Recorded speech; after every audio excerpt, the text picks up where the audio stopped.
July 4th, 1776. Just a month after shots were fired at Lexington and Concord, the 13 American colonies declared their independence from Great Britain, triggering the Revolutionary War.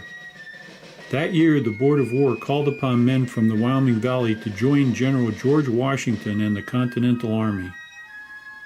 By the end of the year, the most able-bodied patriots of the Valley, about 250 to 300 men, left with their weapons to join the Continental Army. This left women, children, and elderly behind with very little to protect the Wyoming Valley settlements. 1777. The Continental Army, under the leadership of General Washington, is fighting the British forces in New England, New York, New Jersey, and Pennsylvania. In October 1777, British General John Burgoyne is forced to surrender to the Continental Army at the Battle of Saratoga in New York. This was a turning point in the Revolutionary War. The defeat of the superior British Army lifted patriot morale, furthered their hope for independence, and helped to secure support from France that was needed to win the war. After the surrender at Saratoga, British loyalists, called Tories, in New York, aligned with Iroquois allies in the region, primarily the Mohawk, Onondaga, Cayuga, and Seneca tribes of the Iroquois Nation. At Fort Niagara, British Major John Butler, Mohawk Chief Joseph Brant, and Seneca Chief Cornplanter devised a plot to invade the Wyoming Valley in Pennsylvania to pillage and destroy its settlements. 1778. The Wyoming Valley in Pennsylvania is frontier land located at the outer edges of the colonies. It has key strategic value. First, its settlers are pro-revolution. Most of the valley's able-bodied men are fighting in the Continental Army. Second, it's a leading producer of grains and other crops that supply the Continental Army. Third, the Susquehanna River that runs through the valley is a crucial route for moving supplies from New York to Maryland. June 1st, 1778. A combined force of about 1,100 men, led by British Major John Butler and consisting of British Rangers, Tories, and Iroquois warriors, meet at the village of Tioga in New York. After that, they move into Pennsylvania at Athens and begin following the Susquehanna River south towards the Wyoming Valley. Along the way, they attack settlers, burn homes, and raid settlements for food and valuable goods. The colonists in the Wyoming Valley have built several sturdy forts: Fort Wyoming and Fort Durkee in what is now the city of Wilkes-Barre, Forty Fort, named after the 40 settlers who originally built it, Fort Wintermoot in today's borough of Exeter, Fort Jenkins in today's borough of West Pittston, and Fort Pittston, along with 3 stockades in the Pittston region. Lieutenant Colonel Zebulon Butler, a regular officer in the Continental Army, is home on furlough. By chance, a small number of Continental Army regulars are also home on furlough. In addition, Lieutenant Colonel Butler and Colonel Nathan Dennison have approximately 400 untested militia, made up chiefly of the undisciplined, the youthful, and the aged, to defend the Wyoming Valley. Most of the militia are farmers who leave the forts in the day to tend to their farms. June 30th, 1778. The British force arrives in the Wyoming Valley and sets up camp on a mountain overlooking the Wyoming Valley settlements. Loyalist spies in the area arrive at the camp to inform the British major of the preparedness of the settlements. They tell the British major that they estimate there is a combined force of about 800 men in Forts Wintermoot, Jenkins, and Forty Fort. That day, June 30th, 1778, 3 brothers from the Harding family, Benjamin, Stuckley, and John, along with some others, leave Fort Jenkins to tend to their daily work. The Harding brothers go to work at their family's cornfield near Sutton Creek along the Susquehanna River in Exeter Township.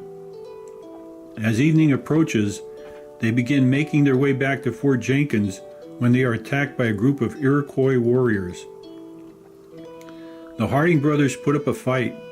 However, Benjamin and Stuckley Harding are killed. Their brother, John Harding, is injured, but he escapes and hides in dense vegetation along the Susquehanna River until nightfall. He then makes his way back to Fort Jenkins, where he alerts his father, Captain Samuel Harding, of the attack. Others in the area are also killed that day. John Gardner is taken prisoner and then is tortured and scalped. Ebenezer Reynolds is wounded during the attack. At Hadsel's tannery on Sutton Creek, James Hadsel Sr.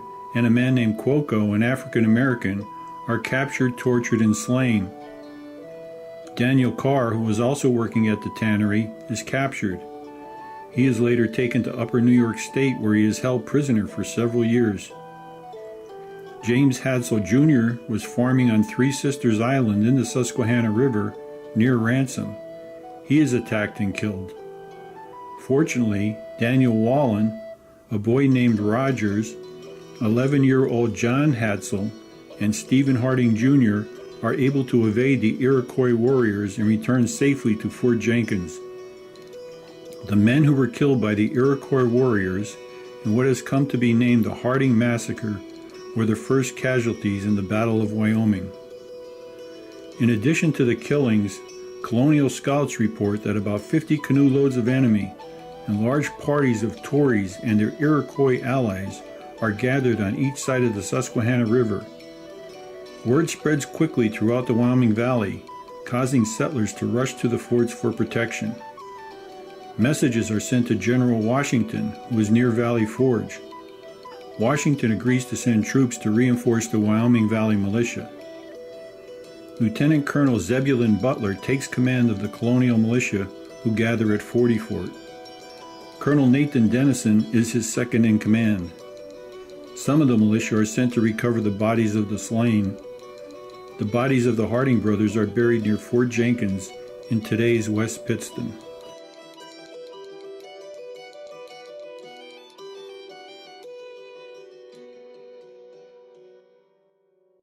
July 1st, 1778. In the morning, the British force arrives at Fort Wintermoot. British Major Butler sends an emissary to the fort requesting its surrender. He promises that no one inside the fort will be harmed if they surrender immediately. Fort Wintermoot has been constructed by Tories, those who are loyal to the British Crown, who are living in the Wyoming Valley. Some of those Tories are inside the fort. Colonel Daniel Ingersoll begins to prepare resistance to the British force. However, the Tories inside the fort take him captive. Fort Wintermoot then surrenders without a shot being fired. That evening, a mile further north, Fort Jenkins is attacked by a detachment of Butler's Rangers under the command of Captain William Caldwell.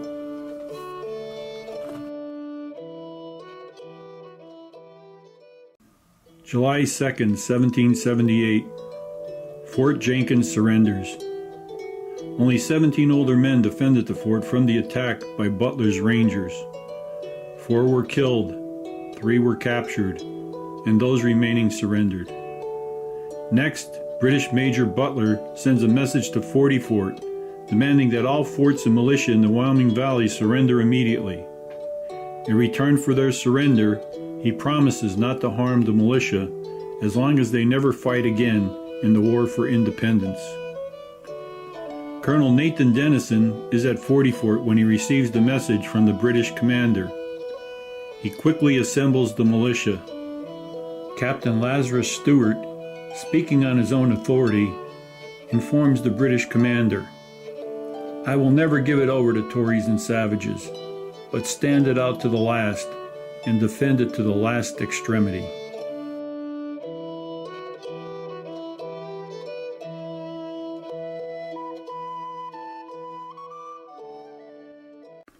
July 3rd, 1778. British Major John Butler demands that the colonials in Forty Fort surrender. Lieutenant Colonel Zebulon Butler calls an immediate council of war. The militia, in the New England way of doing things, meet in a sort of town meeting to debate the advantages and disadvantages of an immediate attack. Lieutenant Colonel Butler, Colonel Nathan Dennison, and Lieutenant Colonel George Dorrance caution against leaving the fort to attack what they believe to be a far superior enemy. They favor a delay, pointing out that reinforcements from General Washington and other forts in the region are en route to the Wyoming Valley. However, passionate patriots in the militia call Lieutenant Colonel Butler a coward. They threaten to disobey him, leave the fort, attack the British and their Iroquois allies. Based on the slaughter of the settlers a few days before, they argue that once the forts are captured, the inhabitants will be murdered and their homes put to the torch. Also, they have no guarantee that reinforcements will arrive in time. By mid-afternoon, Lieutenant Colonel Butler concedes. Shortly thereafter, Butler and a force of roughly 400 men, organized into 5 companies of militia and 1 company of Continentals, march out of Forty Fort to the fife and drum song St. Patrick's Day in the Morning. Colonel Nathan Dennison is second in command. The colonial force is carrying the Stars and Stripes, our new national flag. The colonial force proceeds up what is now Wyoming Avenue and stops at a bridge which crosses Abraham's Creek. They halt again at Sweatlands Hill, where they observe Fort Wintermoot and Fort Jenkins on fire. Scouts report back that the 2 forts had been torched and the enemy is in full retreat. Lieutenant Colonel Butler orders a halt. Butler, Colonel Dennison, and Colonel Dorrance want to hold the line and possibly return to Forty Fort to await confirmation of the enemy's withdrawal and the arrival of expected reinforcements from General Washington and other regional forts. However, the passions of the inexperienced militia arise again, and they insist on chasing the British enemy from their valley. Once again, Lieutenant Colonel Butler concedes. The Colonials then march further north, arriving at Exeter Flats around 4 p.m., about a mile from the enemy.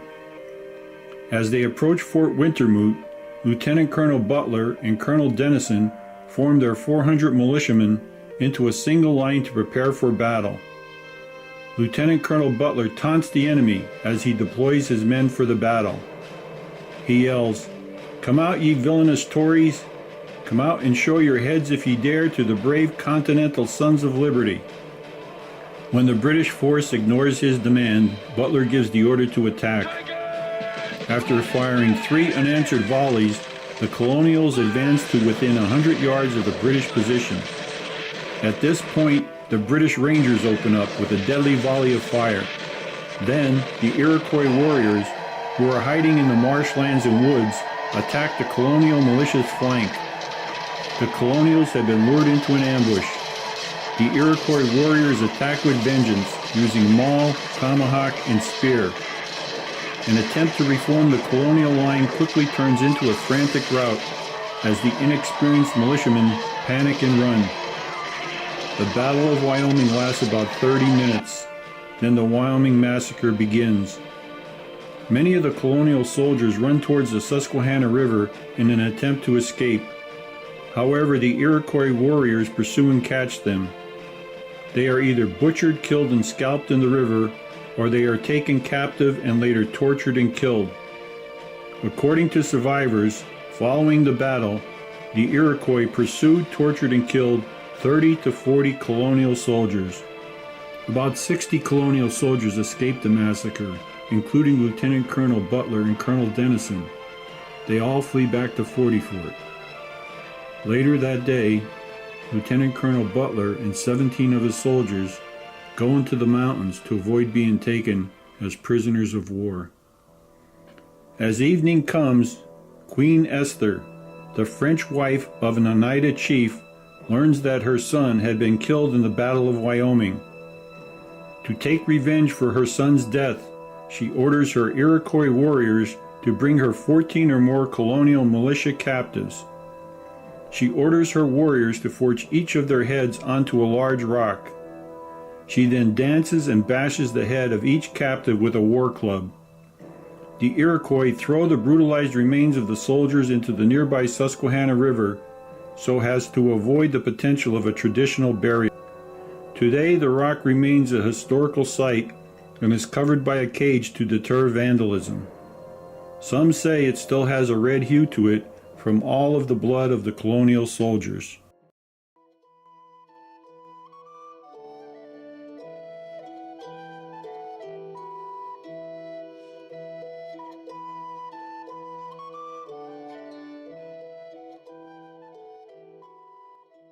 July 4th, 1778. Colonel Nathan Dennison takes command of 40 Fort and what is left of the Wyoming Valley Militia. He has only a few aged men, some young boys, and a small number of wounded to defend the fort. The rest are women and children. British Major Butler approaches 40 Fort and demands an unconditional surrender. He tells them that if the garrison and region agree to take a pledge not to again take up arms against the King of England, he guarantees that no harm will come to any woman or child or anyone not bearing arms. Colonel Nathan Dennison has no choice but to accept. He agrees to surrender 40 Fort and 2 other posts, along with what remains of his militia. The British major paroles them on their promise to take no part in further hostilities. Soon after the papers are signed and the surrender is complete, Colonel Dennison leaves the Wyoming Valley. Captain Jeremiah Blanchard, Lieutenant Timothy Keyes, and their militia still hold Fort Pittston on the east side of the Susquehanna River, several miles upstream from 40 Fort. They surrendered the fort that day, July 4th, 1778. It is later partially burned. Afterwards, British Major Butler spares the non-combatants, but not their homes. None of the inhabitants are killed after the capitulation, but in the days that follow, houses and barns throughout the Wyoming Valley are looted and burned. Mills are destroyed and livestock is driven off. The inhabitants of the Wyoming Valley flee, either east through the Pocono Mountains to Fort Penn, in today's borough of Stroudsburg, Pennsylvania, or to Easton, Pennsylvania, or by rafting down the Susquehanna River to Fort Augusta in today's borough of Sunbury, Pennsylvania. July 8, 1778. British Major Butler and his forces depart the Wyoming Valley and return to Tioga Point, New York. Later that month, he returns to Fort Niagara. There, the Iroquois warriors exchange the colonial scalps for a British bounty. Major Butler claims that his force took 227 scalps, burned 1,000 houses, and drove off 1,000 cattle, plus many sheep and hogs. This single action nearly wiped out every able-bodied male patriot in the Wyoming Valley region. August 1778. Lieutenant Colonel Zebulon Butler returns to the Wyoming Valley with a company of militia. In October, a burial party recovers the scattered remains of the fallen. It is reported that 60 Patriot bodies are found on the battlefield and another 36 on the line of retreat. All are buried in a common grave. When the Wyoming Monument is built in 1833, the remains are exhumed and reburied inside the monument. 1779. In the late summer, the Sullivan Expedition is commissioned by General George Washington. Its mission is to punish the tribes of the Iroquois Nation that took part in the Wyoming Massacre and raids on other colonial settlements. The Sullivan Expedition, led by Major General John Sullivan, methodically destroys 40 Iroquois villages and an enormous quantity of stored corn and vegetables throughout upstate New York. Approximately 5,000 Iroquois flee to Fort Niagara seeking British protection. That winter, the Iroquois struggled to recover from the damage inflicted by Sullivan's soldiers. Many die of starvation. The success of the Sullivan campaign results in the Iroquois ceding their lands in Pennsylvania and western New York to the United States under the Treaty of Fort Stanwix in 1784, thereby securing the northern frontier from further invasion.